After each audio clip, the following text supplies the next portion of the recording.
ബലിപെരുന്നാളിന് പ്രത്യേകിച്ച് ഒറ്റൊരു മെസ്സേജ് അല്ല. മതത്തെക്കുറിച്ചുള്ള കാഴ്ചപ്പാടുകൾ സ്വാഭാവികമായിട്ടും പാണക്കാട് കുടുംബത്തിൽ നിന്നാണ്. സ്പിരിച്വാലിറ്റി ഓരോരുത്തർക്കും വ്യക്തിപരമായിട്ട് പഠിച്ചവനെ കണ്ടെത്തുന്ന ഒരു യാത്രയുണ്ട് അള്ളാഹുവിലേക്ക്.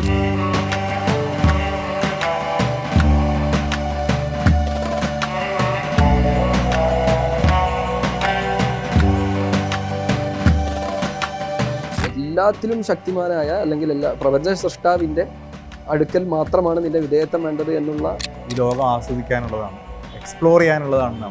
പ്രവാചകനോട് നമുക്ക് സ്നേഹമാണ്. കേരളത്തിൻ്റെ ഒരു പൊതുസമൂഹം വളരെ എന്താ പറയുക ആരാധനയോടുകൂടി നോക്കുന്ന ഒരു കുടുംബമാണ് പാണക്കാട് കുടുംബം എന്ന് പറയുന്നത്. അപ്പോൾ ആ കുടുംബത്തിലെ ഒരു അംഗം എന്ന രീതിയിൽ ഒരു നിയന്ത്രണങ്ങൾ തോന്നിയിട്ടുണ്ടോ? നിങ്ങൾ കളിക്കാൻ പോവോ എന്ന് ചോദിക്കും. കളിക്കാൻ പോകും. ചെറുപ്പത്തിൽ ഫുട്ബോൾ വീടിൻ്റെ അടുത്ത ഗ്രൗണ്ട്. മുസ്ലിം ലീഗ് എന്ന് പറയുന്ന കേരളത്തിലെ വലിയൊരു പാർട്ടിയുടെ അതിൻ്റെ തലപ്പത്ത് അല്ലെങ്കിൽ അതിൻ്റെ എല്ലാ നിയന്ത്രണങ്ങളുള്ള ഒരു കുടുംബം എന്ന അർത്ഥം കൂടി ഉണ്ട്. രാഹുൽ ഗാന്ധി, വി.ഡി. സതീശൻ സാർ, ഇവരൊക്കെ എനിക്കിഷ്ടമുള്ള ഓരോ. എങ്ങനെയാണ് പാണക്കാട്ട് ഒരു പെരുന്നാൾ ആഘോഷം? സാധാരണ ഞങ്ങൾ ചെറിയ പെരുന്നാളിനൊക്കെ വന്ന് ഒരുമിച്ചിരിക്കുന്നത് കാണാം. കളങ്കപ്പെടാതിരിക്കുക, വിദ്വേഷം വെക്കാതിരിക്കുക, വെറുപ്പില്ലാതിരിക്കുക. ജിഹാദി എന്ന് വിളിക്കുന്നതിൽ അഭിമാനിക്കുകയാണ് യഥാർത്ഥത്തിൽ വേണ്ടത്. നമ്മൾ വിശ്വസിക്കുന്ന ആദർശം ശരിയാണെന്ന് വിശ്വസിച്ചാലല്ലേ നമ്മൾ ആ ആശയത്തോട് പോലും നീതി പുലർത്തുന്നുള്ളൂ. ഈ അഹ്ലു സുന്നത്തിന്റെ മാർഗം ഏതാണ് എന്ന തർക്കത്തിൽ വലിയ കാര്യമില്ല എന്നുള്ളതാണ്.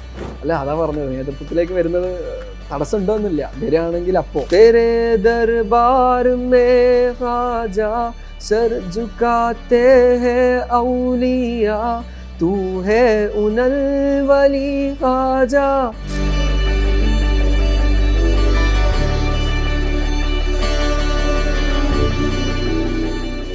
ഈ ബലിപെരുന്നാൾ ദിനത്തിൽ പാണക്കാട്ടെ ഇളമുറക്കാരനായിട്ടുള്ള സെയ്ദ് അഹമ്മദ് റാജി അലി ഷിയാബ് തങ്ങളാണ് എനിക്കൊപ്പം. നമസ്കാരം. നമസ്കാരം. പെരുന്നാളാണ്. എന്താണ് പെരുന്നാളിന് സാധാരണ പരിപാടികൾ? പെരുന്നാളിന് നമ്മൾ രാവിലെ പള്ളിയിൽ പോകും. ബലിപെരുന്നാളായതുകൊണ്ട് ഉളുഹിയത്ത് അറക്കുന്ന അതിനെല്ലാവരും ഒരുമിച്ച് കൂടുന്നതും. ചെറിയ പെരുന്നാളുമായി കമ്പയർ ചെയ്യുമ്പോൾ വളരെ ഡിഫറെൻ്റ് ആണ്. ഇറച്ചി ഉണ്ടാവും, അതെല്ലാം വീട്ടിലേക്ക് കൊണ്ടുപോയി കൊടുക്കും. പിന്നെ പെരുന്നാളിൻ്റെതായിട്ടുള്ള കുടുംബങ്ങൾ ഒരുമിച്ച് കൂടലും കൂട്ടുകാർ ഒരുമിച്ച് കൂടലും. ഈ ഇങ്ങനെ അനുവദിക്കപ്പെട്ട രണ്ട് ആഘോഷങ്ങൾ അതിനപ്പുറത്തും ഒരു മെസ്സേജ് ഉണ്ടല്ലോ ശരിക്കും ബലി. അതെ അതെ അതെ അതെ. എന്താണ് ശരിക്കും ഒരു പുതിയ തലമുറയുടെ ബലിപെരുന്നാളിന് പ്രത്യേകിച്ച് ഒറ്റൊരു മെസ്സേജ് അല്ല.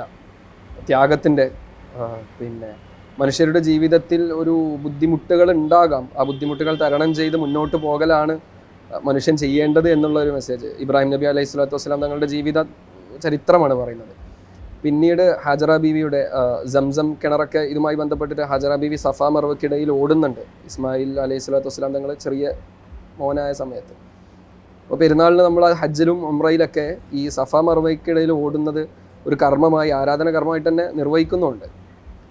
അതിനൊക്കെ ഒരു മാതൃത്വത്തിൻ്റെ ഒരു വലിയൊരു പവിത്രതയും. മാതാവ് എന്ന് പറയുമ്പോൾ നമ്മൾ മനസ്സിലാക്കുന്നതിലുപരിയാണ് ഒരു ജീവിതത്തിൽ എല്ലാ മുസ്ലിമാനും ചെയ്യേണ്ട കർമ്മങ്ങളിൽ ഒന്നായിട്ട് പടച്ചവൻ നിർബന്ധമാക്കുകയാണ്. അങ്ങനത്തെ ഒരു സന്ദേശമുണ്ട്. അമ്മായിയുടെ കാൽപാദത്തിലാണ് സ്വർഗം എന്ന് പറയുന്നത്. അപ്പോൾ അതൊക്കെ ജീവിതത്തിൽ കൊണ്ടുവരാൻ അത്രയും വലിയൊരു സന്ദേശവും ഈ ആഘോഷങ്ങൾക്കിടയിലും ഉണ്ട്. ഇപ്പോൾ ഒരു പുതിയ തലമുറയിൽപ്പെട്ട, വേണമെങ്കിൽ ജെൻസി എന്നൊക്കെ പറയാവുന്ന തലമുറയിൽപ്പെട്ട ആളുകളാവുമ്പോൾ മതത്തെക്കുറിച്ചുള്ള കാഴ്ചപ്പാടുകൾ സ്വാഭാവികമായിട്ടും പാണക്കാട് കുടുംബത്തിൽ നിന്നാണ്. എങ്ങനെയാണൊരു മതപരമായ പഠനങ്ങളും അതിന് എങ്ങനെയാണ് ആ മതത്തെ കാണുന്നത് ശരിക്കും പുതിയ തലമുറയിൽപ്പെട്ട ഒരാളെന്ന്? മതത്തെ കാണുന്നത് പറയുമ്പോൾ മതത്തെ ഒറ്റ കോണിലൂടെ അല്ല, പല രീതിയിൽ വ്യക്തിപരമായിട്ട്, സാമൂഹികപരമായിട്ട് ഇങ്ങനെയൊക്കെ മതം വലിയൊരു റോള് പ്ലേ ചെയ്യുന്നുണ്ട്. വ്യക്തിപരമായിട്ട് ഓരോരുത്തർക്കും വ്യക്തിപരമായിട്ട് ഒരു സബ്ജക്റ്റീവാണ് ഓരോരുത്തർക്കുള്ള താല്പര്യം. എനിക്ക് മതം എന്ന് പറയുമ്പോൾ എൻ്റെ ജീവിതം എളുപ്പമാക്കാനും മതപരമായിട്ടുള്ള അനുഷ്ഠാനങ്ങൾ നിർവഹിക്കുമ്പോൾ ഓരോ കാര്യങ്ങൾ ചെയ്യണം, ചെയ്യേണ്ട എന്നൊക്കെ പറയുമ്പോൾ ഞാൻ മറ്റാരുടെയും അടുക്കൽ എൻ്റെ അടിമത്തം പറയുന്നില്ല എന്നും അതിലുപരി ആയിക്കൊണ്ട് എല്ലാവരെയും സൃഷ്ടിച്ച ഈ സ്പിരിച്വാലിറ്റി വ്യക്തിപരമാണെന്നാണ് വരുന്നത്. അപ്പോൾ ഓരോരുത്തർക്കും അവനവൻ്റെതായ അല്ല അതെ, സ്പിരിച്വാലിറ്റി ഓരോരുത്തർക്കും വ്യക്തിപരമായിട്ട് പഠിച്ചവനെ കണ്ടെത്തുന്ന ഒരു യാത്രയുണ്ട് അള്ളാഹുവിലേക്ക്, പ്രപഞ്ച സൃഷ്ടാവിലേക്കുള്ള ഒരു യാത്ര. നിശ്ചിതമായൊരു മാർഗം നിർദ്ദേശിക്കപ്പെട്ടിട്ടുണ്ടല്ലോ, ആ മാർഗത്തിലൂടെ തന്നെ ഉള്ളൊരു സഞ്ചാരം തന്നെയല്ലേ? അല്ല, അതാ പറഞ്ഞത്, നമ്മൾ നിശ്ചിതമായിട്ടുള്ള മാർഗം എന്ന് പറയുമ്പോൾ ഇപ്പം മുസ്ലിമിനെ സംബന്ധിച്ചിടത്തോളം ഈ നിസ്കാരം എന്ന് പറയുമ്പോൾ വെറുതെ 5 നേരത്തുള്ള ഒരു എക്സസൈസായി മാറാതെ അത് തികച്ചും നമ്മൾ വിശ്വസിക്കുന്നത് അള്ളാഹുവുമായിട്ട്, പ്രപഞ്ച സൃഷ്ടാവുമായിട്ടുള്ള ഒരു മുനാജാത്താണ്, ഒരു സംഭാഷണമാണ്. അപ്പോൾ ആ ഒരു സംഭാഷണത്തിലേക്ക് കയറാൻ കഴിയണം. അപ്പോൾ പിന്നെ നമ്മൾ പടച്ചവനെ തിരിച്ചറിയുന്നത് നമ്മുടെ എക്സ്പീരിയൻസ് അതിൽ മാറ്റർ ചെയ്യും. നമ്മുടെ ജീവിത പരിചയങ്ങൾ, ജീവിതത്തിലുള്ള അനുഭവങ്ങളൊക്കെ നമ്മെ കൊണ്ടെത്തിക്കുന്നത്, ഇതിൻ്റെയൊക്കെ ഒരു ലക്ഷ്യം എന്ന് പറയുന്നത് ദൈവം എന്നുള്ള ആ ഒരു അവസാനം അവിടെയാണ് എന്നുള്ള കാര്യത്തിലേക്ക് വെളിച്ചം വീശുന്നതാണ് ഈ ആരാധന കർമ്മങ്ങളൊക്കെ. മനുഷ്യനെ, അതാണ് ഞാൻ നേരത്തെ പറഞ്ഞത്, മറ്റ് ആ ഒരു യാത്രയിൽ നമ്മെ തടസ്സം വരുത്തുന്ന കാര്യങ്ങളൊക്കെ മതി, അതത്ര മതി എന്ന് പറയുകയാണ്. പിന്നീട് നമ്മുടെ അടിമത്തം, നമ്മുടെ വിധേയത്വം, അത് എല്ലാത്തിലും ശക്തിമാനായ അല്ലെങ്കിൽ പ്രപഞ്ച സൃഷ്ടാവിൻ്റെ അടുക്കൽ മാത്രമാണ് നിന്റെ വിധേയത്വം വേണ്ടത് എന്നുള്ള അത് ഒരു വലിയൊരു സമാധാനമാണ്, വ്യക്തിപരമായിട്ടുള്ള തിരിച്ചറിവ് കൂടിയാണ്. അപ്പോൾ ഈ പുതിയ തലമുറയെ സംബന്ധിച്ച് ഈ ലോകം ആസ്വദിക്കാനുള്ളതാണ്, എക്സ്പ്ലോർ ചെയ്യാനുള്ളതാണ്. അപ്പോൾ അങ്ങനെ എക്സ്പ്ലോർ ചെയ്യുന്നതിനിടയ്ക്ക് മതം കുറേ നിബന്ധനകളാണ്, നിഷ്കർഷകളാണ്. സ്വാഭാവികമായിട്ട് നമ്മളങ്ങനെ വിലങ്ങുകൾ ഇഷ്ടപ്പെടുന്നവരല്ല എന്നുള്ളതാണ് പുതിയ തലമുറയെക്കുറിച്ച് പറയുന്നത്. ഇതിങ്ങനെ ബ്ലെൻഡായി പോകുമെന്ന് ചിന്തിച്ചു. വിലങ്ങുകളായിട്ട് കാണല്ലേ. ഇപ്പോൾ എക്സ്പ്ലോറേഷന്, ആസ്വാദനം എന്നൊക്കെ പറഞ്ഞാലും അതെല്ലാവർക്കും ഒരുപോലെയല്ല, അതും വ്യക്തിപരമായിട്ടുള്ളതാണ്. ഒരു ഉദാഹരണം പറഞ്ഞാൽ, എനിക്ക് തോന്നുന്നു ഈ ഒരു പുതിയ തലമുറക്കാണ് ഏറ്റവും കൂടുതൽ ഈ ഒരു അവർ തേടുന്നത് ജീവിതത്തിൽ. അതുകൊണ്ടായിരിക്കണം ഇന്ന് ലഹരി അതുപോലത്തെ മാർഗങ്ങളിലേക്ക് കുറേ ആളുകൾ അന്വേഷണത്തിന്റെ ത്വരയുണ്ട്. അതല്ലെങ്കിൽ ഒരു ജീവിതത്തിൽ ഒരു സമാധാനം, അതല്ലെങ്കിൽ വളരെ പ്രഷർ ചെയ്തിട്ടുള്ള ഈ സ്ട്രെസ് ഉള്ളൊരു തലമുറ അവര് ഒരു സമാധാനം ആഗ്രഹിച്ച് അവർ പോകുന്നത് ലഹരിയിലേക്കൊക്കെയാണ്. യഥാർത്ഥത്തിൽ ആ സ്ട്രെസ് ഫ്രീ ആക്കുന്നത് ഈ സ്പിരിച്വാലിറ്റിയാണ്. യഥാർത്ഥം സ്പിരിച്വാലിറ്റിയിലൂടെ അതിലും ഭംഗിയുള്ള രീതിയിൽ, അതിലും ആസ്വദിക്കുന്ന രീതിയിൽ നമുക്ക് ആ സ്ട്രെസ്സൊക്കെ ഫ്രീ ആവും. ഞാൻ നേരത്തെ പറഞ്ഞതുപോലെ ഇതിലൊന്നുമല്ല കാര്യം. ദൈവത്തിലെത്തുക എന്ന് പറയുന്ന അത് പറഞ്ഞറിയിക്കുന്നതിലുപരി അനുഭവിച്ചറിയാനുള്ളൊരു കാര്യമാണ്. അതിലേക്ക് എത്തുമ്പോൾ ഈ പറഞ്ഞ സ്ട്രെസ്, അപ്പോൾ ആ സ്ട്രെസ്സൊക്കെ കൂടുതൽ അനുഭവിക്കുന്നത് യുവതലമുറ. പൊതുവെ ഈ ഭൗതികമായ എല്ലാ സുഖങ്ങളും നിലനിർത്തിക്കൊണ്ട് തന്നെ ആത്മീയമായ ഒരു ഭൗതികമായ എക്സ്പ്ലോറേഷൻ നിങ്ങൾ നേരത്തെ ചോദിച്ചു. സീറൂഫ് ഇല്ലായിരുന്നു, നിങ്ങൾ ഭൂമിയിലൂടെ സഞ്ചരിക്കും എന്ന് പറയുന്നത്. പക്ഷേ എന്നാലും അവിടെ ചിട്ടകളുണ്ട്, നിയന്ത്രണങ്ങളുണ്ട്. പക്ഷെ ആ നിയന്ത്രണങ്ങളൊക്കെ നമ്മൾ നേരത്തെ സംസാരിച്ചു. ഈ ഞെരിയാണിക്ക് താഴെ വസ്ത്രം പോകുന്നത്, ആ വസ്ത്രത്തിൽ മാത്രം നോക്കിയാൽ അങ്ങനെ കിട്ടുള്ളൂ. പക്ഷേ പ്രവാചകൻ പറഞ്ഞത് അഹങ്കരിക്കാതെ, അഹങ്കാരം കൊണ്ട് ആരെ ഞെരിയാണിക്ക് താഴെ കീപ്പട്ടൊക്കെ താഴോട്ട് വസ്ത്രം ധരിക്കുന്നുവോ അവനിലേക്ക് അള്ളാഹു കാരുണ്യത്തിൻ്റെ നോട്ടം ഉണ്ടാവുകയില്ല എന്നാണ് പറയുന്നത്. അതായത് മതത്തെ ഒരു നിർബന്ധം, നിഷ്കർഷ, നിബന്ധനകളായി കാണാതെ അതിൻ്റെ ഒരു സ്പിരിച്വൽ ലെവലിൽ കാണാൻ പറ്റണം എന്നില്ല. സ്പിരിച്വൽ ലെവൽ അതിൻ്റെ എസെൻസ് ആണ്, കാതലാണ്, അതാണ് കാണേണ്ടത്. അപ്പോൾ ബാക്കിയുള്ളത് എളുപ്പമാവും. ഈ പുതിയ തലമുറയ്ക്കിടയിൽ അവർക്കൊപ്പം നിൽക്കുന്ന ഒരാളെന്ന രീതിയിൽ അവരിതിനെ ഫോളോ ചെയ്യാനാണോ അല്ലെങ്കിൽ ഡിനൈ ചെയ്യാനാണോ ശ്രമിച്ചുകൊണ്ടിരിക്കുന്നതെന്ന് ഫീൽ ചെയ്തു? അത് പുതുതലമുറയിൽ നിന്നല്ല, അത് ഡിനൈ ചെയ്യുന്ന ആൾക്കാരും ഫോളോ ചെയ്യുന്ന ആൾക്കാരും ഏത് കാലത്തും ഉണ്ടായിട്ടുണ്ട്. പുതുതലമുറയിലും പുതുതലമുറ ആയതുകൊണ്ട് ഫോളോ ചെയ്യേണ്ട എന്ന് പറയുന്നത്, അതല്ലെങ്കിൽ ഇതൊരു പഴഞ്ചൻ രീതിയാണ് എന്നൊക്കെ പറയുന്നതിൽ ഞാനൊരു അർത്ഥം കാണുന്നില്ല. ഇനി അങ്ങനെ ഒരു ആ തലമുറയിൽ ആ സ്വാധീനം, ഇപ്പോൾ വേണമെങ്കിൽ സ്വതന്ത്രവാദികൾ, ലിബറൽ ഒരു മൂവ്മെന്റ് ഉണ്ടല്ലോ, അവരുടെ ഒരു സ്വാധീനം ഈ പുതിയ തലമുറയിൽ കൂടുന്നതായിട്ടൊക്കെ. പുതിയ തലമുറയിൽ ഓരോ മനുഷ്യർക്കും ഒരു പ്രോസസ്സാണ്. നിരവധി ആളുകൾ ലിബറലിസത്തിലൂടെ, സ്വതന്ത്ര ചിന്തയിലൂടെ ഒക്കെ കടന്നു പോയിട്ട് പിന്നീട് ദൈവത്തിലേക്ക്, ആത്മീയതയിലേക്ക് വരുന്ന ആളുകളുണ്ട്. അപ്പോൾ അങ്ങോട്ടും ഇങ്ങോട്ടും മനുഷ്യൻ്റെ യാത്രയാണ്. അപ്പോൾ നമ്മുടെ ജീവിതത്തിൽ അതിൻ്റെ ഒരു ആസ്വാദനം അത് അനുഭവിച്ചാലല്ലേ അറിയുള്ളൂ. പുറത്തുനിന്ന് കണ്ടിട്ട് ഇത് പഴയ രീതിയിലാണ്, അതല്ലെങ്കിൽ ഇവർ 6-ാം നൂറ്റാണ്ടുകാരാണെന്നുള്ളൊരു പൊതുവേ ഉള്ളൊരു സംസാരം ഉണ്ടല്ലോ ഈ കാലഘട്ടത്തിൽ. നമ്മളിപ്പോൾ 2026 സംസാരിക്കുമ്പോൾ ഉണ്ടല്ലോ. ഇപ്പോൾ ഇൻ്റർനെറ്റിലാണെങ്കിൽ ഇൻ്റർനെറ്റിൽ എങ്ങനെ ഒരു നല്ലൊരു ഡിജിറ്റൽ സ്പേസിൽ വളരെ എത്തിക്കലായിട്ട് എങ്ങനെ മുന്നോട്ട് പോകാമെന്ന് മതപണ്ഡിതന്മാർ പറഞ്ഞു തരുന്നുണ്ട്. അപ്പോൾ അതിനനുസരിച്ചുള്ള കാലഘട്ടത്തിനനുസരിച്ചുള്ള റിസർച്ച് നടക്കുന്നുണ്ട്. അതിനനുസരിച്ച് എന്തൊക്കെ കാണാം, എന്തൊക്കെ ഉപയോഗിക്കാം, എങ്ങനെയൊക്കെ നമുക്ക് ഇൻ്റർനെറ്റുമായി ബന്ധപ്പെടാം. ക്രിപ്റ്റോ കറൻസി പോലത്തെ, ഇപ്പോൾ AI പോലത്തെ പുതിയ സാങ്കേതിക കാര്യങ്ങൾ, പുതിയ കണ്ടുപിടുത്തങ്ങൾ വരുമ്പോൾ അതിനൊക്കെ പഠിക്കുന്നുമുണ്ട്. അതിനനുസരിച്ചിട്ടുള്ള നിർദ്ദേശങ്ങൾ മതപണ്ഡിതന്മാർ മുന്നോട്ട് വെക്കുന്നുണ്ട്. പ്രത്യേകിച്ച് യുവ മതപണ്ഡിതന്മാർ തന്നെ വരുന്നുണ്ട്. അവരുടെയൊക്കെ റിസർച്ച് ഏരിയ എന്ന് പറയുന്നത് തന്നെ ഇതൊക്കെ തന്നെയാണ്. ഫിഖഹിൻ്റെ ഒക്കെ പുതിയ മേഖലകൾ, അതൊക്കെ പഠിക്കുകയും വേണം. പക്ഷെ അതിലൊരു നിർബന്ധ ബുദ്ധി ഉണ്ടാകുമ്പോഴേ, നമ്മൾ അന്നത്തെ കാലത്ത് എങ്ങനെയായിരുന്നു, അത് വസ്ത്രധാരണം, ഭക്ഷണ രീതിയാണെങ്കിലും ജീവിതചര്യകളാണെങ്കിലും ഒക്കെ നബിയുടെ കാലഘട്ടത്തിൽ, നമ്മൾ സുന്നത്ത് എന്ന് പറയുന്ന നബിയുടെ കാലഘട്ടത്തിൽ നബി ചര്യയാണല്ലോ, അത് തന്നെ ഫോളോ ചെയ്യണമെന്ന് പറയുന്നത്. പുതിയ കാലഘട്ടത്തിൽ നമ്മൾ പുതിയ ജീവിത രീതി ഉണ്ടാവും, പുതിയ സാഹചര്യങ്ങളുണ്ടാവും. അപ്പം അതിനനുസരിച്ച് അത് മാറ്റം വരുത്താനുള്ളൊരു വരുത്തുന്നത് പറയുമ്പോൾ നമ്മൾ നോക്കുകയാണെങ്കിൽ ഇസ്ലാമികമായി പ്രവാചകനെ അങ്ങനെ വിശ്വസിച്ച് ജീവിക്കുന്ന, അവരെ അത്രയും സ്നേഹിക്കുക, വിശ്വാസം എന്നതിലുപരി സ്നേഹമാണ്. പ്രവാചകനോട് നമുക്ക് സ്നേഹമാണ്. അത് അതുകൊണ്ടാണ് സുന്നത്ത് എന്ന് പറയുമ്പോൾ ഫർളല്ലാത്ത കാര്യം, ഫർള് എന്ന് പറയുമ്പോൾ നിർബന്ധമായി ചെയ്യേണ്ട കാര്യങ്ങൾ. ഈ നിർബന്ധമായി ചെയ്യേണ്ട കാര്യങ്ങളല്ലാത്ത പോലും തൊപ്പി ധരിക്കുക എന്നുള്ളതൊക്കെ നിർബന്ധമായ കാര്യമല്ല. അല്ലെങ്കിൽ താടി വലിയത് വളർത്തുക, അതൊക്കെ പ്രവാചകൻ ചെയ്തത് കൊണ്ട് ചെയ്യുന്നതാണ് ആളുകൾ. ആ സ്നേഹം കൊണ്ട് ഇഷ്ടം കൊണ്ട് ചെയ്യുകയാണ് പ്രവാചകരോട് സല്ലല്ലാഹു അലൈഹി വസല്ലം. അതിൻ്റെ സ്നേഹത്തിലേക്കാണ് നോക്കേണ്ടത്. അതല്ലാതെ മുസ്ലിമീങ്ങളായിട്ട് ജീവിക്കുന്ന ആളുകൾ എല്ലാം പഴയ രീതിയിൽ എന്ന് പറയാൻ പറ്റില്ല. ഇപ്പോൾ വലിയ എൻജിനീയേഴ്സ് ഉണ്ട്, സ്പേസിലേക്ക് UAE സ്പേസിലേക്ക് പോകുന്ന ആളുകളുണ്ട്.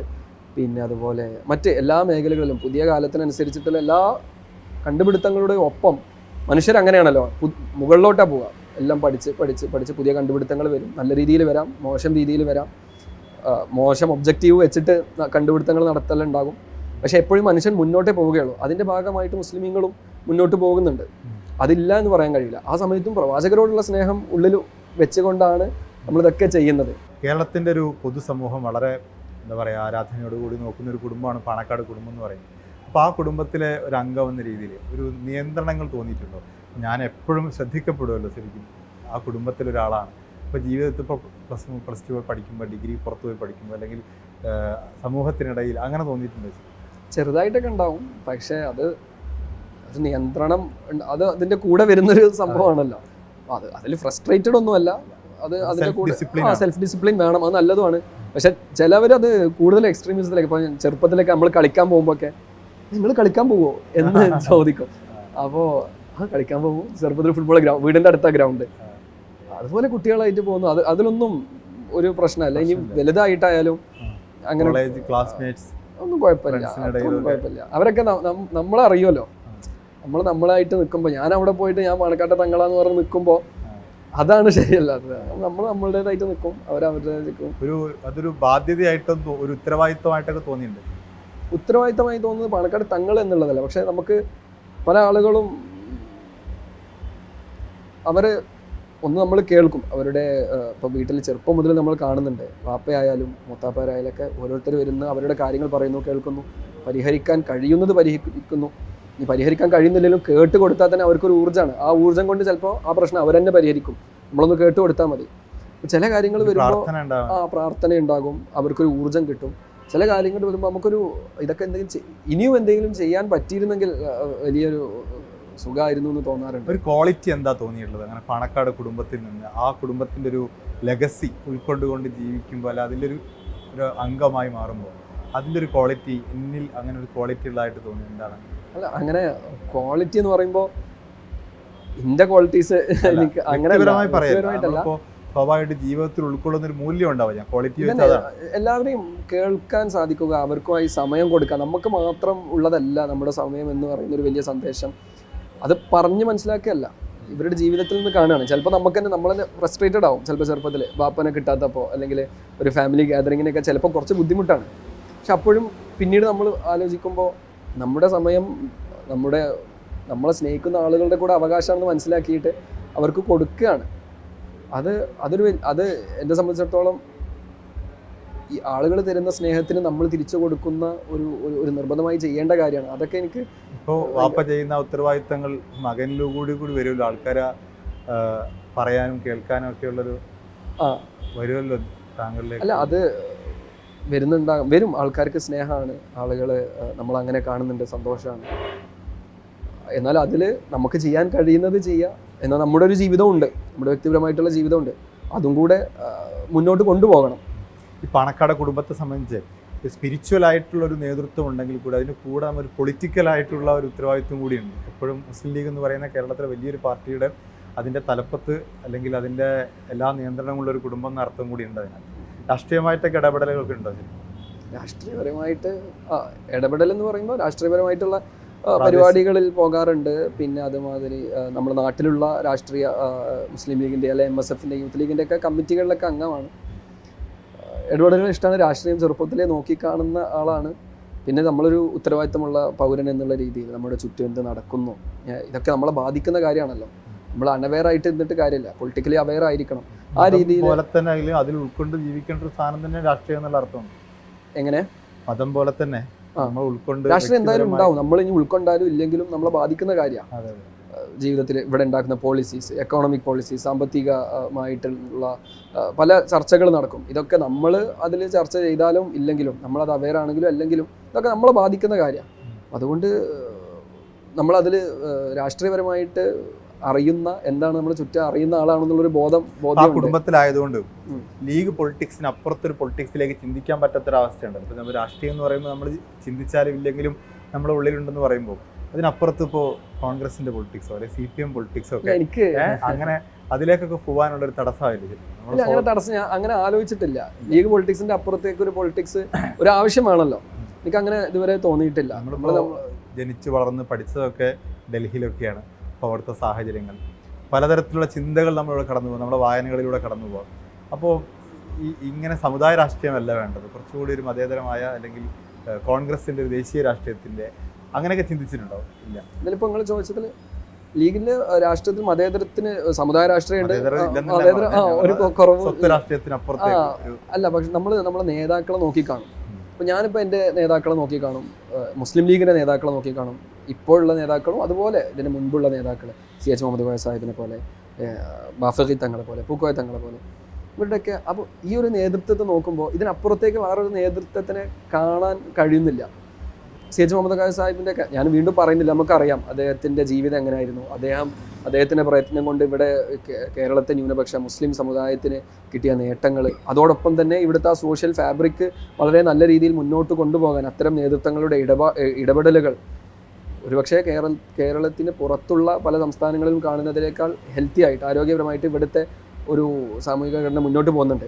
അതൊക്കെ അവർ വഹിച്ച റോള് വളരെ വലുതാണ്. അപ്പോൾ അത് നോക്കിക്കാണുമ്പോൾ എനിക്കതിനപ്പുറത്തേക്ക് വേറെ ഒരു രാഷ്ട്രീയ അല്ലെങ്കിൽ ഐഡിയോളജിയിൽ പോകേണ്ട ആവശ്യം ഇല്ല. താല്പര്യമില്ല. നമ്മൾ പഠിക്കും, ദേശീയ രാഷ്ട്രീയം പഠിക്കും, ദേശീയവാദങ്ങളൊക്കെ എല്ലാം പഠിക്കലും അറിയണം, കാര്യങ്ങളൊക്കെ ഉണ്ട്. പക്ഷേ ഞാനുണ്ടാകേണ്ട നേതൃത്വം ഞാൻ ഇതിൻ്റെ കീഴിലായിട്ട് നിൽക്കുമ്പോൾ എൻ്റെ പ്രവർത്തനങ്ങൾക്ക് എനിക്ക് കൂടുതൽ അർത്ഥം തോന്നുകയാണ് എൻ്റെ പ്രവർത്തനങ്ങളിൽ. അതിൽ ഇപ്പോൾ കഴിഞ്ഞ കാലത്തൊക്കെ ലീഗിനെ കുറിച്ചുള്ള വിമർശനങ്ങളൊക്കെ വരുമ്പോൾ ഇപ്പോൾ CPM ആണെങ്കിലും ഒരു വർഗീയമായ അല്ലെങ്കിൽ മതത്തിൻ്റെ പേരിൽ സംഘടിപ്പിക്കുന്നുള്ള ഇപ്പോൾ ലാസ്റ്റ് തെരഞ്ഞെടുപ്പിൽ പോലും അത്തരം പ്രചരണങ്ങളുണ്ടായിരുന്നു. അപ്പോൾ അങ്ങനെയൊക്കെ ഉണ്ടാകുമ്പോൾ അതിൻ്റെ ഒരു സെക്യുലർ ആയിട്ടുള്ളൊരു കാഴ്ചപ്പാട് നിലനിർത്തി പോകുന്നുണ്ട് ലീഗ് എന്ന് തോന്നിയിട്ടില്ല? ലീഗ് എപ്പോഴും സെക്യുലർ ഫാബ്രിക് നിലനിർത്തി ഇവിടെ ഒരു പ്രശ്നം ഉണ്ടാവരുത് എന്നുള്ള രീതിയിൽ വളരെ വളരെ പക്വതയോടുകൂടെയാണ് ലീഗ് മുന്നോട്ട് പോകുന്നത്. നമുക്ക് ലീഗിൻ്റെ ഇടപെടലുകൾ ചരിത്രത്തിൽ സ്വാതന്ത്ര്യ ഇന്ത്യയുടെ ചരിത്രത്തിൽ മുഴുവൻ എടുത്തു നോക്കിയാൽ ലീഗിൻ്റെ പോക്ക് അങ്ങനെയാണ്. ബാബരി മസ്ജിദിൻ്റെ വേളയിലായാലും അതുപോലെ മറ്റു വിഷയങ്ങളൊക്കെ വരുമ്പോൾ ലീഗ് വളരെ എല്ലാവരെയും ചേർത്ത് പിടിച്ച് ഈ സമൂഹം തകരരുത് എന്നുള്ളൊരു വിശ്വാസത്തോടെ ഒരു ദൃഢനിശ്ചയത്തോടെയാണ് ലീഗ് മുന്നോട്ട് പോകുന്നത്. ഒരു മാതൃക ആരാണ് പൊളിറ്റിക്സിൽ? എനിക്ക് എൻ്റെ മൂത്താപ്പ സയ്യിദ് മുഹമ്മദ് അലി ശിഹാബ് തങ്ങൾ, അദ്ദേഹത്തിൻ്റെ പ്രവർത്തനങ്ങൾ കേരളം മൊത്തത്തിൽ അംഗീകരിക്കപ്പെട്ടു. അതേ പ്രവർത്തനമാണ് ഇപ്പോൾ സാദിഖ് അലി ശിഹാബ് തങ്ങളും ചെയ്യുന്നത്. പിന്നീട് കുഞ്ഞാപ്പ അതായത് ഈ പ്രായത്തിലും വളരെ ഊർജ്ജത്തോടു കൂടെ നേതൃത്വം കൊടുക്കുന്നു. പിന്നീട് രാഹുൽ ഗാന്ധി, VD സതീശൻ സാറ്, ഇവരൊക്കെ എനിക്കിഷ്ടമുള്ള ഓരോ VD സതീശൻ സാറൊക്കെ ഓരോ ആശയങ്ങൾ പറയുമ്പോൾ ഓക്കെ നമുക്ക് ഒരു കമ്മ്യൂണിക്കേറ്റ് ചെയ്യുന്നു. ഇപ്പോൾ ഈ രാഷ്ട്രീയ പ്രവർത്തനത്തിൽ സ്വാഭാവികമായിട്ടും ഏതെങ്കിലും തരത്തിലേക്ക് ഇടപെടേണ്ടി വരും. നേതൃത്വത്തിലേക്ക് വരുന്നതിനെ കുറിച്ചൊക്കെ ആലോചിച്ചിട്ടുണ്ട്? നേതൃത്വത്തിലേക്ക് വരുന്നതിനെ കുറിച്ച് ആലോചിച്ചിട്ടുണ്ടോ ചോദിക്കുമ്പോൾ ഇല്ല, അങ്ങനെ നേതൃത്വത്തിൽ വരണം എന്നുള്ളൊരു ലക്ഷ്യം വെച്ചിട്ടൊന്നും അങ്ങനെയല്ല. ഇപ്പോൾ എനിക്കൊരു സ്പേസ് സമൂഹം ജനങ്ങൾ തരുന്നുണ്ട്. ആ സ്പേസ് ഏറ്റവും നല്ല രീതിയിൽ യൂട്ടിലൈസ് ചെയ്യുക എന്നുള്ളതാണ് എൻ്റെ ഉത്തരവാദിത്തം. അതിൻ്റെ അപ്പുറത്തേക്ക് ഇതിൽ ഇന്ന നേതാവണം, അതിൻ്റെ അപ്പുറത്തേക്ക് ഇന്ന നേതാവണം എന്നുള്ളത് എൻ്റെ ലക്ഷ്യം. നമ്മളുടെ ലക്ഷ്യം പാണക്കാട് കുടുംബത്തിൻ്റെ ഒരു നേതൃത്വം അംഗീകരിച്ച് പോയിട്ടുള്ളതാണ്. ഇപ്പോൾ യൂത്ത് ലീഗിൻ്റെ അധ്യക്ഷനായിട്ട് മുന്നോർ ശിഹാബ് തങ്ങൾ വന്നിട്ടുണ്ട്. അപ്പം അങ്ങനെ പല ഘട്ടത്തിൽ ലീഗിൻ്റെ സംസ്ഥാന അധ്യക്ഷൻ മാത്രമല്ലല്ലോ, മുസ്ലിം ലീഗിൻ്റെ ജില്ലാ അധ്യക്ഷനാണ് താങ്കളുടെ പിതാവ്. അപ്പം അങ്ങനെയൊക്കെ ആളുകൾ ഉത്തരവാദിത്തങ്ങൾ വരുന്നുണ്ട്. അപ്പം അങ്ങനെയുള്ള ഉത്തരവാദിത്തങ്ങൾ ഏറ്റെടുക്കുന്നതിനോടൊരു വിമുഖതയുണ്ടോയെന്നാണ് ചോദിക്കുന്നത്. ഞാൻ അങ്ങനെ രാഷ്ട്രീയത്തിൽ വരേണ്ട ഒരാളല്ല, അങ്ങനെ അതിനെക്കുറിച്ച് ചിന്തിച്ചിട്ടില്ല. എന്തെങ്കിലും നമുക്ക് ചെയ്യാൻ കഴിയുകയാണെങ്കിൽ ഉത്തരവാദിത്തങ്ങൾ ഒന്നുകിൽ എൻ്റെ ഒരു കപ്പ് ഓഫ് ടീ അല്ല ഇത്. അതുകൊണ്ട് ഞാൻ സ്പിരിച്വൽ ആയിട്ടുള്ള അല്ലെങ്കിൽ എൻ്റെതായ വ്യക്തിപരമായ മാർഗത്തിൽ പോകാൻ ഇഷ്ടപ്പെടുന്നതാണ്. അല്ലെങ്കിൽ രാഷ്ട്രീയത്തിൽ നേതൃത്വത്തിലേക്ക് വന്നാൽ ഇങ്ങനെയൊക്കെയാണ് ഈ പ്രസ്ഥാനത്തെ മുന്നോട്ട് കൊണ്ടുപോകേണ്ടെന്നൊരു കാഴ്ചപ്പാട് നമുക്കുള്ളിലുണ്ടാവും. അത് എല്ലാവർക്കും ഉണ്ടാവില്ലേ? ഇന്ന കാര്യങ്ങൾ എനിക്ക് കിട്ടിയാൽ ഞാൻ ഇങ്ങനെയൊക്കെ ചെയ്യും എന്നൊക്കെ എല്ലാവർക്കും മനസ്സിലുണ്ടാവും. അതുപോലെ എനിക്കും ഉണ്ടായേക്കാം. പിന്നെ ആത്മീയത വേറെ രാഷ്ട്രീയം വേറെ, ആത്മീയത ഉണ്ടെങ്കിൽ രാഷ്ട്രീയം പറ്റൂല എന്നുള്ള ഒരു കാഴ്ചപ്പാടൊന്നുമല്ല ഞാൻ പറയുന്നത്. ഇനി അങ്ങനെ വരണം എന്നല്ല, പക്ഷേ വരുന്നത് കൊണ്ട് ആത്മീയമായിട്ടുള്ള ഒരു കാര്യങ്ങൾ എനിക്ക് വിട്ടുവീഴ്ച ചെയ്യണം എന്നൊന്നുമില്ല. ഏറ്റവും വലിയ ആത്മീയത മനുഷ്യരെ സ്നേഹിച്ച് മറ്റുള്ള മനുഷ്യരെ സന്തോഷിപ്പിക്കുക എന്നുള്ളതാണ്.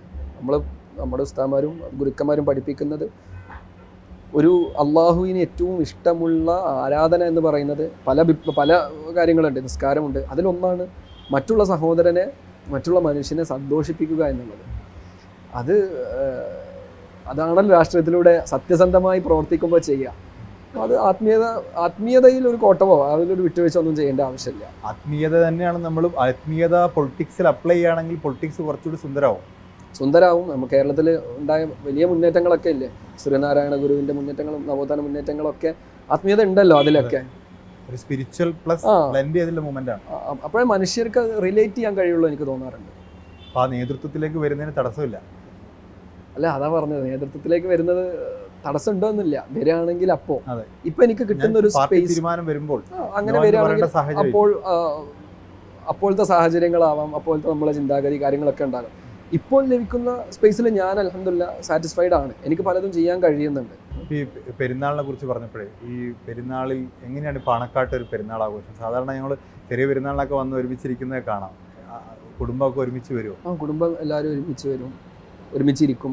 ഇപ്പോൾ കുറച്ച് പത്രക്കാരും അത് അല്ലാതെ രസമാണ്. എല്ലാവരും ഫാമിലി എല്ലാവരും ഒരുമിച്ച് ഒരു ഗെറ്റ് ടുഗദർ ഉണ്ടാവും. പിന്നീട് എല്ലാവരും ഒരുമിച്ച് കാണാമല്ലോ, അപ്പയും മൂത്താപ്പയും നമ്മുടെ കാക്കമാരും അവരുടെ മക്കളും പേരമക്കളും. ഇപ്പോൾ പിന്നെ കുറേ നമ്മുടെ ഏജിലൊക്കെ ഉള്ള കുറേ ആളുകൾ പുറത്തേക്കൊക്കെ പഠിക്കാൻ പോയിട്ട് അങ്ങനെ കിട്ടാത്തൊരു പ്രശ്നമുണ്ട്. എന്നാലും പെരുന്നാളിൻ്റെതായിട്ട് ചെറിയ കുട്ടികളുണ്ടാവും, ചെറിയ കുട്ടികൾക്ക് പൂത്തിരി വാങ്ങിക്കൊടുത്ത് അങ്ങനത്തെ ഒരു ചെറിയ കളി അവരെയും സന്തോഷിപ്പിക്കും. ആഘോഷങ്ങൾ അതിൻ്റെതായിട്ടുള്ള രീതിയിൽ. പഠിച്ചു വളർന്നതൊക്കെ എങ്ങനെയാണ്? എവിടെയാണ് പഠിച്ചതൊക്കെ? ഞാൻ കേന്ദ്ര വിദ്യാലയത്തിലായിരുന്നു സ്കൂളിങ് ഫസ്റ്റ് ചെയ്തത്. അത് കഴിഞ്ഞ് പിന്നെ ഒരു 8ാം ക്ലാസ് ആയപ്പോൾ ഹിഫ്ള് ഖുർആൻ പഠിക്കാൻ പോയി. പിന്നീട് വയനാട്ടിൽ, ഇടുക്കിയിലും, മലപ്പുറത്ത്, പാണക്കാടൊക്കെ മതവിദ്യാഭ്യാസവും സ്കൂൾ വിദ്യാഭ്യാസവും ഒരുമിച്ച് കൊണ്ടുപോയി. പിന്നെ ഡൽഹിയിൽ പോയി. ഡൽഹിയിൽ ഇപ്പോൾ PG കഴിഞ്ഞു, IR PG കഴിഞ്ഞു, നാട്ടിലെത്തി. ഞാൻ യൂട്യൂബിൽ ഇങ്ങനെ ഒരു ഖുർആൻ ഓതുന്നത് കേട്ടിരുന്നു. അപ്പോൾ മതപഠനം ഈ ഖുർആൻ മുഴുവൻ പഠിച്ച അങ്ങനെ ഹാഫിളായിട്ട് അങ്ങനെയല്ല? അൽഹംദുലില്ലാ ഖുർആൻ പഠിക്കാൻ അവസരം ഉണ്ടായിട്ടുണ്ട്. അത് നിലനിർത്തണം. നമ്മൾ അതനുസരിച്ച് ഖുർആൻ പഠിക്കുക പറയുമ്പോൾ ഈ കാണാപ്പാടെ പഠിക്കുന്നത് മാത്രമല്ല, ഖുർആൻ്റെ ഒരു പവിത്രത എന്ന് പറയുന്നത് ദൈവത്തിൻ്റെ കലാമായിട്ട്, ദൈവത്തിൻ്റെ വാക്കുകളായിട്ട് നമ്മൾ മനസ്സിലാക്കുന്നതാണ്. അപ്പോൾ അതിനെ നമ്മൾ മനുഷ്യരാണ്, തെറ്റ് പറ്റിപ്പോവും, തെറ്റുകൾ ഉണ്ടായേക്കാം നമ്മുടെ ഭാഗത്തുനിന്ന്. ആരും പരിപൂർണ ഇത് നേടിയതല്ല. പക്ഷേ അതിനോട് നമ്മളൊരു നീതി പുലർത്തണം. എനിക്ക് അങ്ങനെ ഒരു അവസരം എൻ്റെ ദൈവം എനിക്ക് തന്നു, പ്രവാചകൻ്റെ ജീവിതം പഠിക്കാൻ അവസരം തന്നു. അപ്പോൾ അതിനോട് നീതി പുലർത്തിക്കൊണ്ട് അതായത് വമാ അർസൽനാക ഇല്ലാ റഹ്മത്തൻ ലിൽ ആലമീൻ, കാരുണ്യമല്ലാതെ നബി അങ്ങേ അയച്ചിട്ടില്ല, കാരുണ്യമായിട്ടല്ലാതെ. കരുണയാണ് ഹബീബ്, റഹ്മാൻ റഹീം. അള്ളാഹും കാരുണ്യമാണ്, റസൂലും കരുണയാണ്. ആ കരുണ ജീവിതത്തിൽ വേണം. അപ്പോഴേ ഇതൊക്കെ പഠിച്ചതിലോ ചെയ്തതിലേ കാര്യമുള്ളൂ. അല്ലാതെ കുറേ ഇതൊന്നും പറഞ്ഞു നടന്നിട്ട് വലിയ കാര്യമില്ല. ഖുർആൻ ഓതുന്നത് വളരെ ഭംഗിയായിട്ട് കേട്ട് ഞാൻ ഒന്ന് ഇപ്പോൾ ഏതെങ്കിലും ഒരു ആയത്ത് ഓതാൻ പറ്റുമോ? ഓതാൻ എനിക്ക് ഖുർആൻ ഓതാനും ഇഷ്ടമാണ്. ചോദിച്ചാലും ഇൻഷാ അല്ലാഹ്. ബിസ്മില്ലാഹിർ റഹ്മാനിർ റഹീം.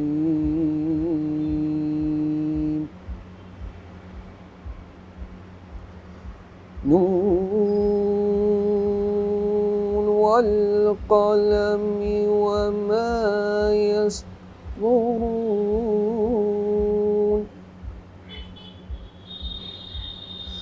ما أنت بنعمة ربك بمجنون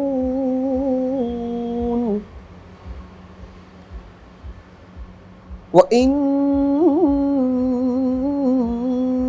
لك لأجرا غير ممنون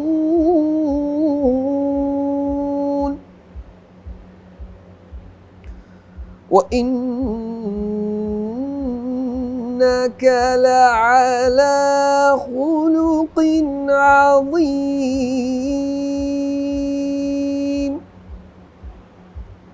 فستبصر ويبصرون بأيكم المفتون.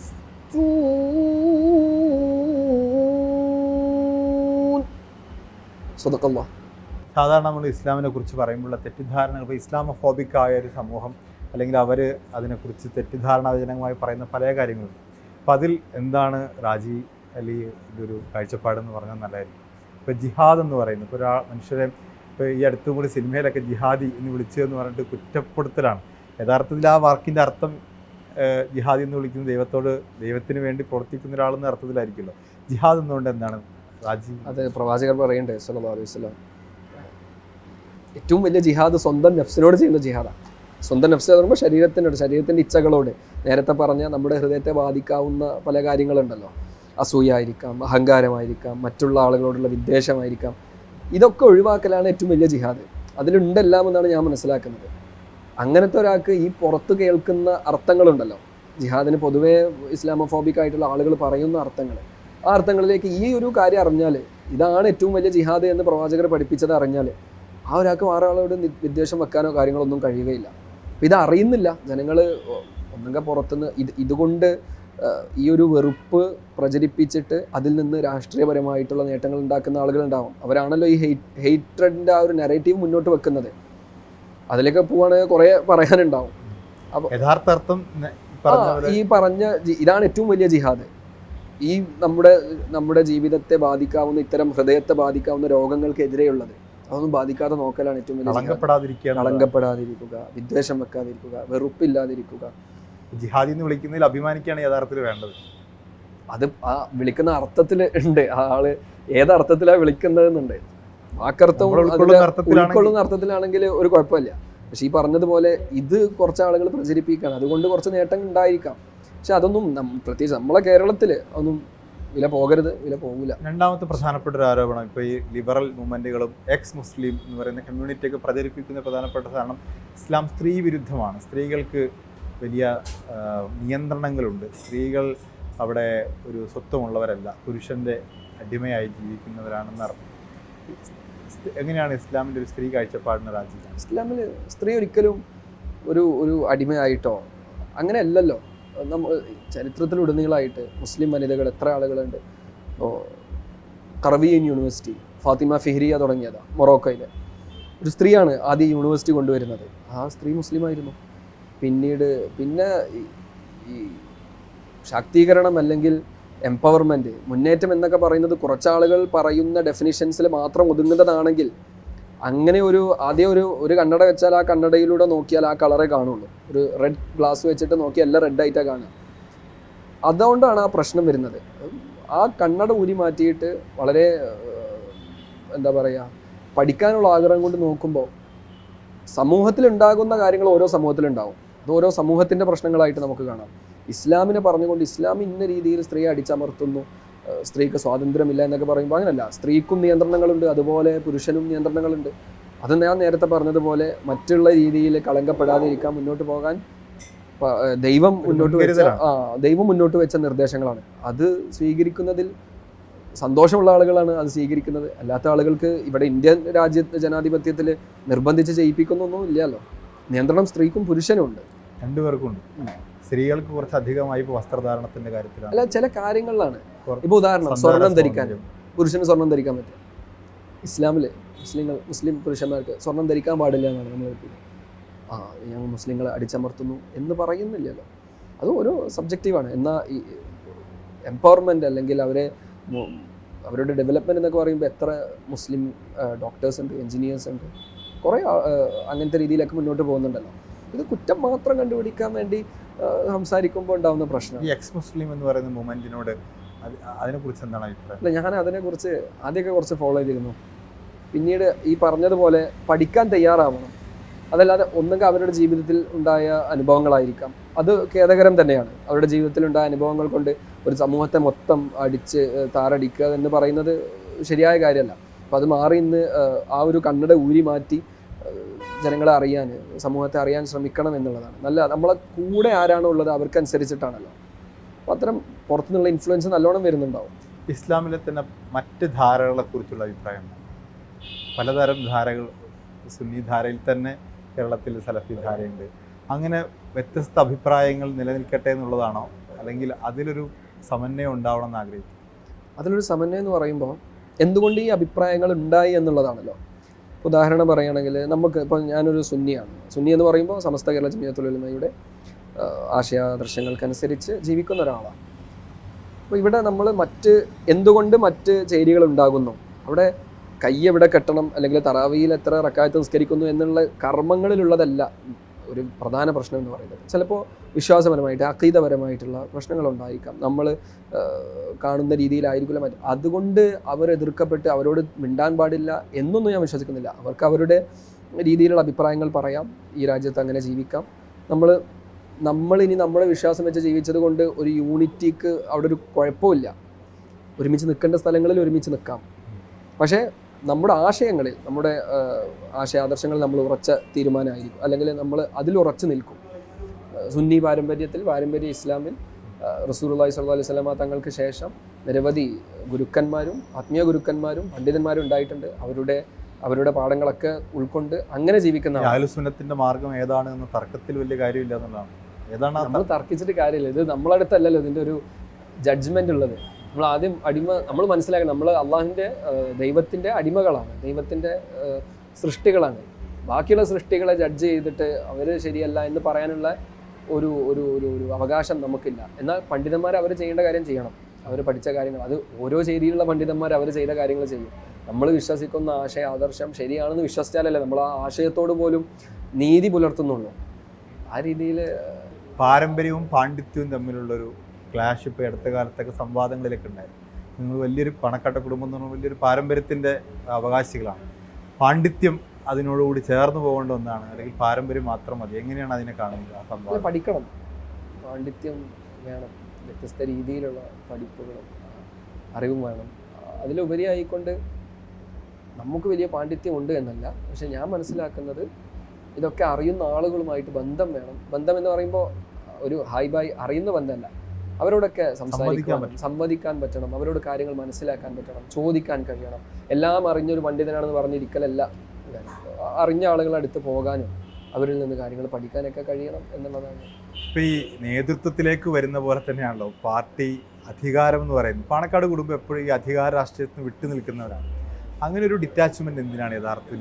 ശരിക്കും അധികാര രാഷ്ട്രീയത്തോട് ചേർന്ന് നിൽക്കുമ്പോഴാണല്ലോ നിങ്ങൾ പറയുന്ന പോലെ കുറച്ചുകൂടി അധികം കാര്യങ്ങൾ ചെയ്തു കൊടുക്കാൻ പറ്റുവാണ്. അത് നിങ്ങൾ പറഞ്ഞത് ശരിയാണ്. അതിൻ്റേതായിട്ടുള്ള കാര്യങ്ങൾ ചെയ്യാൻ കൂടുതൽ കഴിയുന്നുണ്ടായിരിക്കാം. പക്ഷേ ഒന്ന് നമ്മുടെ ഉപ്പയും വലിയുപ്പയൊക്കെ പറഞ്ഞ കാര്യമാണ് അധികാര രാഷ്ട്രീയത്തിൽ നിൽക്കേണ്ട. പിന്നീട് നമ്മളൊന്നും ചിന്തിക്കുമ്പോൾ ഈ ഭരിക്കുന്നവരാവുന്നതിനേക്കാൾ ഒന്നും കൂടെ രാഷ്ട്രീയത്തിൽ സ്വീകാര്യതയും അങ്ങനെ തന്നെയാണ്. ഭരിക്കുന്ന ആളുകളെക്കാൾ ഭരിക്കപ്പെടുന്ന ആളുകളുണ്ടല്ലോ, ആ ആളുകളെ പ്രതിനിധീകരിച്ചുകൊണ്ട് അവർക്ക് വേണ്ടിയാണ് നിൽക്കുന്നത്. ഒരു പാർട്ടി എന്ന് പറയുമ്പോൾ ജനങ്ങളാണ്, ആ ജനങ്ങളെയാണ് ഭരിക്കുന്ന അധികാരത്തിലുള്ളവരും ഭരിക്കുന്നത്. അധികാരത്തിന് വേണ്ടി എപ്പോഴും ഒരു വടംവലി ഉണ്ടാവും. അതിന്റെ ഭാഗമായി നേതൃത്വത്തിൽ നിൽക്കാൻ വേണ്ടി എന്നല്ല, അപ്പോൾ അതിന്റെ ലക്ഷ്യം തന്നെ മാറി. നമ്മളെപ്പോഴും നേതൃത്വത്തിൽ നിൽക്കണം എന്നുള്ളൊരു വാശിയല്ല. പക്ഷേ കൂടുതൽ കാര്യങ്ങൾ ഇതിനാണ് ഒരു കൂടുതൽ ആനന്ദം പ്രവർത്തിക്കുമ്പോൾ. ജനങ്ങൾക്ക് വേണ്ടിയാണ് നിൽക്കുന്നത്. അധികാരം എന്ന് പറയുമ്പോൾ അതിൽ എല്ലാവരും അങ്ങനെയാണെന്നല്ല, പക്ഷെ അതിൽ കുറേ വേറെ ഫാക്ടേഴ്സ് ഒക്കെ വരാം. ഇതാകുമ്പോൾ അതൊന്നുമില്ല, ആ ഡോറേ അടഞ്ഞു. നമുക്ക് മുഴുവനായിട്ട് ഈ ജനങ്ങൾക്ക് വേണ്ടി നിൽക്കാൻ കഴിയാണ്. ഈ ലീഗ് പാർട്ടി എന്നതിനേക്കാൾ അപ്പുറത്തും സമുദായം, ഇപ്പോൾ സുന്നി സമുദായം പ്രത്യേകിച്ച് പാണക്കാട് കുടുംബത്തിൻ്റെ ഒരു നേതൃത്വം അംഗീകരിക്കുന്നുണ്ട്. എല്ലാ കാലത്തും അങ്ങനെ ആ ഒരു നേതൃത്വത്തെ അംഗീകരിച്ച് തന്നെ ഈ സമുദായം മുന്നോട്ട് പോകുന്നുള്ള പ്രതീക്ഷയാണ്. അങ്ങനെ ഒരു അവകാശവാദമോ കാര്യങ്ങളോ ഉള്ള കാലം നല്ല രീതിയിൽ ചെയ്യാം. സമൂഹത്തിൽ മാറ്റങ്ങൾ വരാം. ഓരോ തലമുറയും ഓരോ കാലങ്ങൾ കഴിയുമ്പോൾ ഇതിനു മുമ്പും വേറെ നേതൃത്വങ്ങൾ ഉണ്ടായിട്ടുണ്ട്. ഇതൊരു മോശം രീതിയിലേക്കൊന്നും പോകരുത് എന്ന് തന്നെയാണ് നമ്മൾ ആഗ്രഹിക്കുള്ളൂ. നമ്മുടെ പ്രവർത്തനവും അങ്ങനെ ജനങ്ങൾക്ക് നന്മയ്ക്ക് വേണ്ടിയാണ്. ആ കാലഘട്ടത്തോളം ജനങ്ങൾ ആ സ്നേഹവും സ്വീകാര്യതയും നേതൃത്വവും അല്ലെങ്കിൽ ആ കമാൻഡിങ് പവർ ഉണ്ടാവും എന്നല്ല പറയുന്നത്. പക്ഷെ ആ സ്നേഹം, അങ്ങോട്ടുള്ള ഒരു മ്യൂച്വൽ സ്നേഹമുണ്ട്, അങ്ങോട്ടും ജനങ്ങളോടും ആ ഒരു സ്വീകാര്യത ഉള്ളിടത്തോളം ആ നേതൃത്വത്തിൽ തുടരുക എന്നുള്ളതാണ്. അതൊരു നല്ല രീതിയിൽ പിടിവാശിയല്ല. അങ്ങനെ പിടിവാശി വെച്ചാൽ നമ്മുടെ ലക്ഷ്യം തന്നെ മാറി. പിന്നെ വേറെ പലതും ചെയ്യും. ആ നേതൃത്വം നിലനിർത്തണം എന്നുള്ള ഒരു പിടിവാശി അങ്ങനെയല്ല. ഏതായാലും ഈ പെരുന്നാൾ ദിനത്തിൽ നമുക്ക് അവസാനിപ്പിക്കുന്നതിന് മുമ്പ് ഷാജിൻ്റെ ഒരു പാട്ടുകൂടി കേൾക്കാൻ തോന്നുന്നു. ഞാൻ യൂട്യൂബിൽ ഇടയ്ക്ക് ചെറുപ്പത്തിൽ എപ്പോഴും പാടിയൊരു പാട്ട് ഞാൻ അങ്ങനെ കേട്ടിരുന്നു. എനിക്ക് തോന്നുന്നൊരു യാത്രയിലുള്ള ഒരു യാത്രയിൽ പാടിയ പാട്ട് നമുക്ക് പാടി നമുക്ക് അവസാനിപ്പിക്കാം. പാട്ട് പാടണം അല്ലേ? तेरे दरबार में ख्वाजा नूर तो है देखा ख्वाजा जी ख्वाजा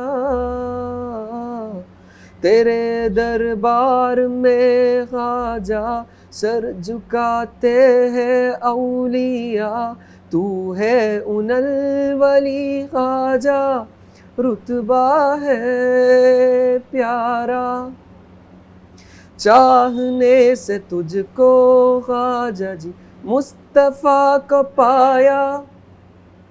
മനോഹരമായി പാടുന്നുണ്ട്. Okay, thank you. സന്തോഷം.